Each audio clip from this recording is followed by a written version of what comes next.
And this one's a cooperative game where players are working together to take Scrooge through the past, present, and future in order to show him the error of his ways. This one is a campaign that I did cover in the past, but they've pulled it down and made some tweaks and they're relaunching it now, and some of the changes that they made to this is completely redesigned artwork, a smaller box, and a lower price point, making this one even more attainable than it was in the previous campaign. So if you did follow along with that one, or if you were a backer, this is another chance to jump in on it. Or if you haven't heard of this one yet, I will go ahead and roll my previous footage for you.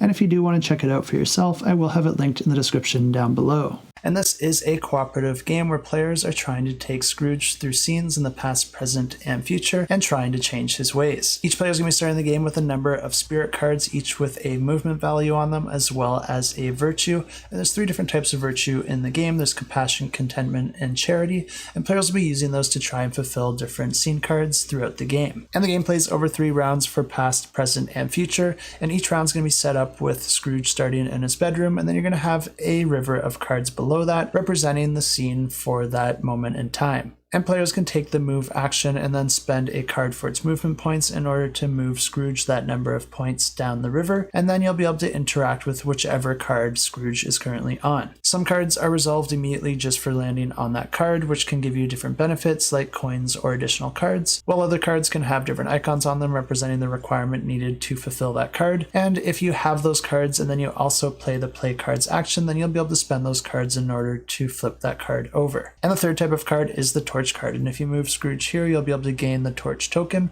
and that will just go onto the rondel, and any player can play that on their turn in order to take an action for free. Players can also use an action to draw 3 cards into their hand, or to give cards to another player that they think they might need to fulfill one of the cards on the river, because you are able to fulfill those cards by using the play cards action with just 1 card at a time, but it's much more efficient if you can get 1 player with all those cards and then perform that action just once. But in order to move around the rondel and take the different actions, you're also going to have to spend coins to do so, and if you ever run out of coins before you fulfill all the different requirements of the cards, then you have lost the game. And of course, to win the game is to complete all those scene cards from past, present, and future, and if this one sounds interesting to you, I have links in the description below.